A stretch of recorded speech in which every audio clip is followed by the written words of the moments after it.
Hello and welcome. I am Laura Cragen, an intuitive eating and Christian life coach. I am so glad you're here.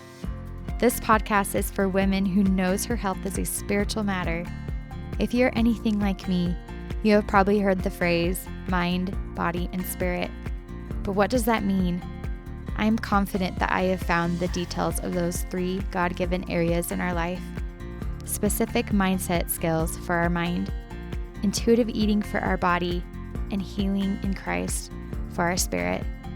My hope is that as we discuss these life-changing lessons, we will be better able to fulfill our unique purpose in preparing for the second coming of Christ. I am so excited to have these wonderful conversations with you. Hello and welcome. Thanks for being here. I actually am recording this for the second time. I did it and then I didn't, press record. So here I am showing up again, trying to be diligent, but I appreciate you being here. And I've talked a lot about myself lately, and it's forced me to do a lot of reflecting, and it's raw and it's hard to face these truths, but I feel like I need to share them. This will be the last of the My Stories series for now until I need to share more of my stories in the future. I'm excited to really start teaching the coaching tools, intuitive eating principles, and gospel lessons after this. But in the meantime, stories really do hold a lot of weight, and I feel like I have some things to teach you from my own experiences with my eating disorders. Like I said last time, life is layered. I've been struggling with depression for a long time, and I finally got help. So that was good, but it was finally time to face another truth. I had to combat my eating disorders, and I didn't know I had them. And I actually call them disorders because they are serious. They are diagnosable. And for many people, they aren't. Not just me having a hard time with food. They were affecting my quality of life, feeding my depression, and all my relationships in my life. And as Dan Siegel says, you have to name it to tame it. So here I am, trying to start from the beginning and take this journey of healing. So I am Laura, and I suffer from orthorexia, binge eating disorder, and body dysmorphia. That's a good start, right? But let me give you some background from my life, from where these things began. First time I felt uncomfortable in my body, I was about 12 years old. I was on a bus after school, and a boy I liked called me flat-chested. I was so hurt, and I started to question if I was even good enough for people.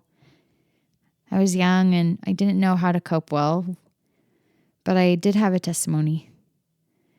I tried to tell myself that it didn't matter and that I am a child of God. I started dieting when I was 15. My family and I were going on a cruise, and I wanted to look good and be ready to eat all the junk food on the boat later. So I went on a sugar fast for the month. Looking back on it, it wasn't so difficult. Life was simple, and I still had some self-confidence. I was growing up, and I felt pretty. I had a boyfriend, and I was a happy teenager. But I still definitely had some room to improve in my self-confidence. I would be shy at times and wouldn't say things and not open up. Part of this is because of how I was raised. My parents were not there emotionally for me very much either. I'm the oldest of 6 kids. My youngest sister was born when I was 16. I take care of my siblings a lot. My parents fought a lot, and they suffer from low self-esteem as well. As I got older, I became more mindful of what I ate, some with good intentions, some with bad. I still ate what I wanted, and my relationship with food was still good. Occasionally looking at food labels, engaging in diet talk with friends, and maybe foregoing a big Costco muffin. I ran track and cross country in high school and continued running when I went to BYU because I loved it. It felt like I burned anything right off. I got married young, and I was 19 when I met Brady, and 6 months later, we got married. So happy that I made that decision. I love him, and it was the right timing for us in our lives. Brady and I ate pretty much whatever we wanted the first year we were married. Then he got a job with a health company, and we decided to go on a health kick together. We would drink protein shakes, green smoothies, and fiber supplements. We were in amazing shape and worked out at the Smithfield House at BYU campus almost every day with sprinting circuits, HIIT routines, and weights. We loved talking about health and fitness, and we bonded together through it. We started placing more emphasis on the way we look, though. Brady started his own personal training business and started training clients individually. He loves seeing people change their lives, and it was cool to hear and see these people see how their stories unfolded. And I'm so grateful for his business. It's helped keep us afloat for these years. When I had my first baby, I was 22. My pregnancy went great, but of course, it is never easy. But then after a baby, your body changes. I kept on some of the weight. I'm sure that all of you moms listening understand. Not only that, I had more time as a mom since I was now transitioning from being a full-time stay-at-home mom. I was alone a lot too. Just my small baby Emmett and me. Brady had 3 jobs: part-time work at the Lehigh Fire Department, security at the hospital, and his personal training business. It was so lonely, and I didn't know what to do with myself. And we had just moved to a new place too. So I turned to food. I had just finished my degree before I had my baby. My last and final class was an online cooking and baking class. I was excited to fill up my last few credits with something fun. I've always loved cooking and baking. Our textbook was the famous Betty Crocker Big Red Cookbook. I'm sure a lot of you know what that is. I think every household should have it. It's a great book, great cookbook. So now that I had learned more skills from that class, I decided to keep going. Totally fine to do, but I was not addressing the real problem. I was having postpartum depression. I would make these yummy dinners and treats and overeat all the time. I started gaining more weight, and I started saying mean things to myself in my head about what I looked in the mirror. These habits would continue and would ebb and flow in their intensity. A couple of years went by, and Brady and I are still always worried about food, and getting our workout in for the day became a source of stress a lot of the time. This, my friends, is called orthorexia. The obsession with only eating healthy foods and having a strict exercise routine, especially when it crosses the line of making you feel like you have done something morally wrong. I like to explain it like this to help you remember why it's called orthorexia. Think of Orthodox Jews. When you think of them, they're very strict with their religion. They wear the clothes all the time and conduct their life in that manner. And you think of the hats and the outfits and the long beards. Same with orthorexia, not to be confused with anorexia, but being so strict with food as if it were a religion. It was at this point that I remembered Brady starting to sometimes say rude things to me about my body or comments that triggered more of my preoccupation with food. Not to point out the negative here, but to just give some light on the whole situation and to hopefully teach anyone who has to set their own boundaries. I didn't set mine.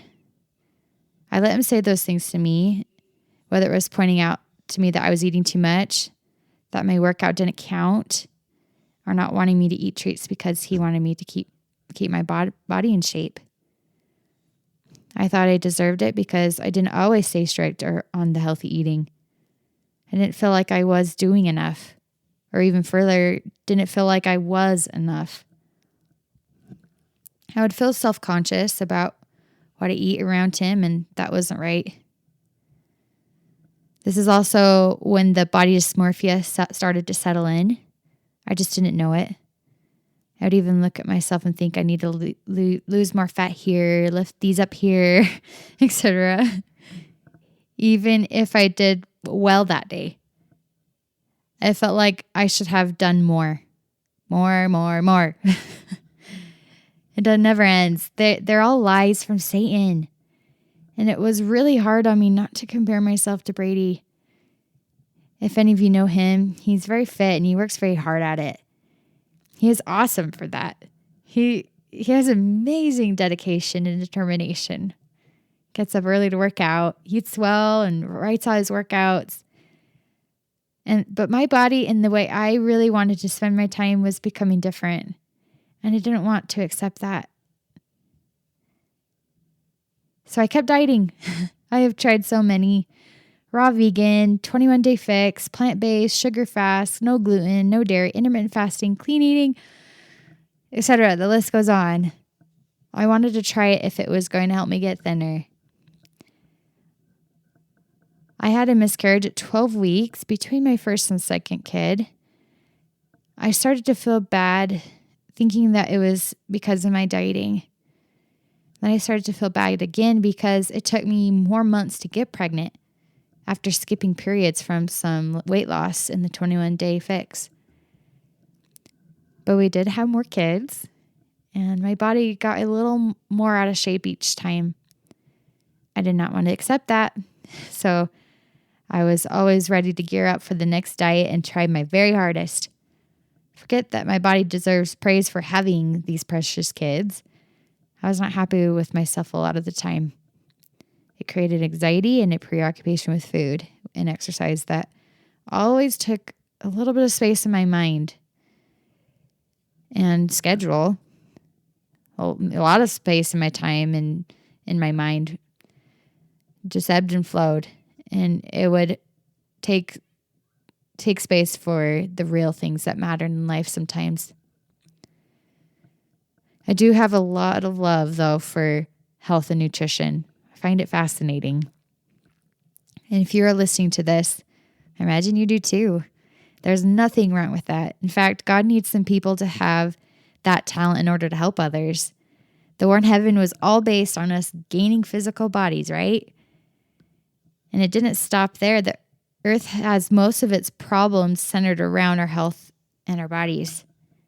The Lord needs an army of people here on earth to help in that cause. To help others love their bodies, fix them in the ways that they can, and especially nurture their mind and come closer to Christ. It was this reason that I decided to go into health and life coaching. In a previous episode, I talked about my self-actualization, where I finally found something that makes me feel creative and alive and fulfilled. Yes, motherhood and marriage do that for me, but I needed some more. Something that would help other women. And use my knowledge and passion for health. I went to school and learned a lot. I started the business and I tried my very best. But knowing me, I take it too far. I started to put my worth in how healthy I was and trying to hold a reputation. I was too focused on what others thought of me. I was even tougher on myself because the stakes are higher, I guess. I am a health coach now, I'd say. I'm telling you this just to help you understand the gravity for how it fed into my body dysmorphia and the orthorexia. But back to my timeline, my last baby, Paige, also sparked some more diet behavior. She's now 2. She had a dairy intolerance, so I had to go off dairy myself if I would continue nursing her. This wasn't a bad thing, of course, but the after effects were hard on me.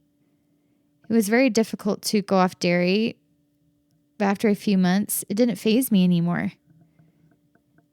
It was a thrill, actually, and after being done nursing her, I thought to myself, what else can I take out of my diet to help me lose weight? And this started my vegan and plant-based dieting stint. I wouldn't eat any eggs or dairy or meat. I started to lose a lot of weight, but I still had energy. It was the lowest I'd ever been since my wedding day. The past stories of my mental health are interwoven in this journey too. I just had to talk about these stories in their own category in order to do it in a way that makes sense. But my eating disorders were definitely a big part of my depression. Those negative mental constructs in my mind were going to keep sending poison to my brain as I gave into my dieting behaviors. And by this point, it had been about 7 straight years of diet mentality. Not always dieting since I was having kids, but paying tribute to the big brother and abiding by his rules in whatever way I could, even if it was just mentally there. This is not where I wanted to be. I felt it. I felt I didn't want to be there anymore. I wanted to give that time and energy to God. I came across the Intuitive Eating book on Instagram about 3 years ago. Someone was talking about it, and I thought I would check it out. I loved it. And I tried it for a couple of weeks, but then abandoned its principles because I still wanted to lose weight. But I think God had a purpose for me reading it at that time. He was going to remind me of it later, when I was truly on my knees and ready to change. After I went to the psych ward in the summer of 2020, I realized that my depression was a very serious trial. But I tightened my grip more with food. I kept up my vegan eating and even started juicing.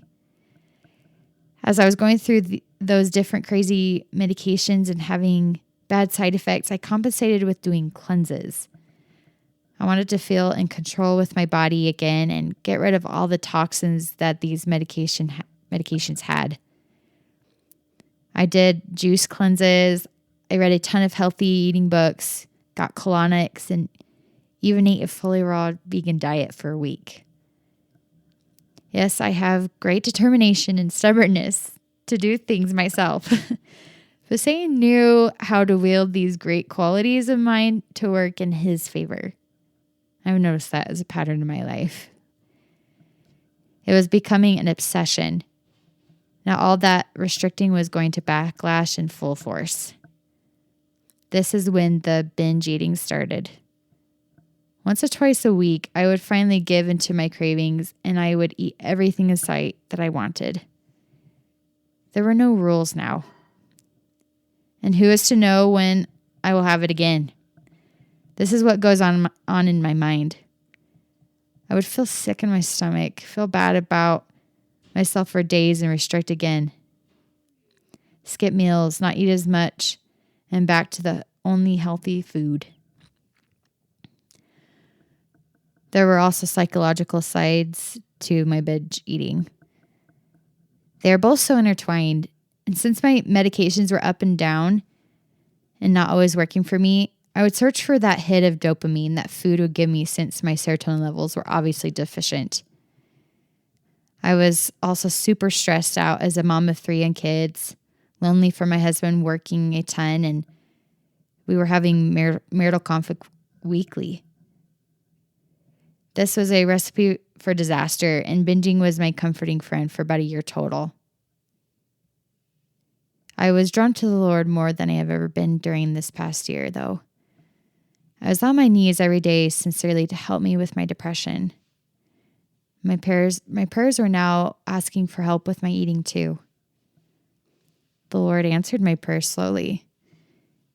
He first helped me see clearly that these things were a problem and something had to be done.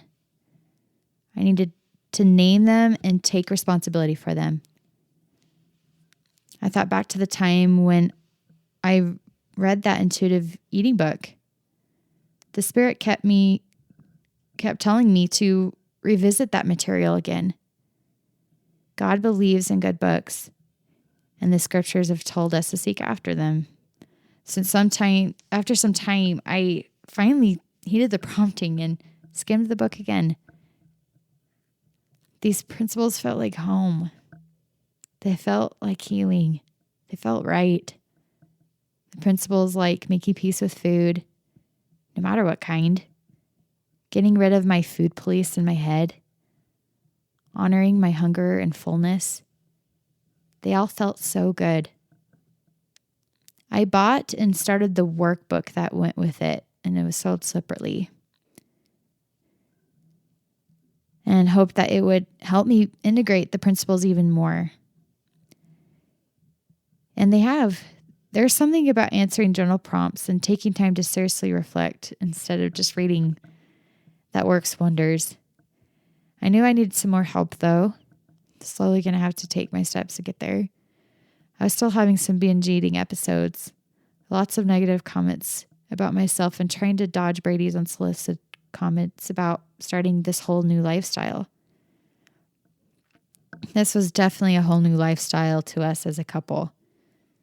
It feels like we don't have as much in common anymore, not as much to bond with, since healthy talk was such a big part of our lives before. But I had to be true to myself. I also needed to have more support with going through such a big change to rip the seams of dieting for years. I needed professional help through these clinically identified disorders. I made the call for the Center for Change, an eating disorder recovery program. They had their first screening call with me and definitely thought I needed help. I was admitted to their intensive outpatient program. It is about 15 hours a week total, with a few days going to group sessions, eating dinners together, and then weekly individual therapy and dietitian appointments. I've started the program this week, actually, and it is wonderful. I am learning so much so far. I love doing this with other people, and we lean on each other through this journey. I'm going to go more into it probably in later episodes as I have gone through it, and I can summarize what I've learned and teach you those things. But I'm still in the trenches. And saying all this was pretty hard and vulnerable for me. And honestly, it feels like a fraud sometimes. Like I am a fraud. I am a health and life coach, and I can't keep my life together. I have an eating disorder, and I want to help in eating disorders, and I want to help others with their health. Who's going to believe that? But I had to step back and coach myself. No, Laura, you have a lot to offer. This only gives you more experience to identify with others. I want to live a wholehearted life and earn true empathy. Going through it myself is the only way I can gain that. Sharing our hearts is what will build Zion as well, and preparing for the second coming of Christ. So all in all, I am still going through this huge trial. I'm not going to say I am over this yet. I am by far not done. But I still want to show up as I am while I'm in it. Still want to give you value. I still want to give value in the world, and I know you are the type of person who wants to as well, even through your trials right now. And that's what God expects of us, to do what we can even when life gets hard. So I'm here for you, and I'm so glad you took the time to listen to this. And I love the power of coaching, and I'd love to help you in any way. As I've said before, sign up for a free session from me, and we'll uncover some powerful stuff for you, get you on a better path, and create a vision of what you want your health to be like. And that can be with intuitive eating and with Christ. So please reach out to me. I'd love to hear your story if you have dealt with eating disorders too. But thank you again for listening, and I'm excited to jump right into these next episodes of teaching you intuitive eating. So stay tuned, and I hope you have a fantastic day. Thank you for listening, and I hope today's show filled your soul and gave you the direction you were searching for in your health, life, and relationship with God. I would love to stay connected.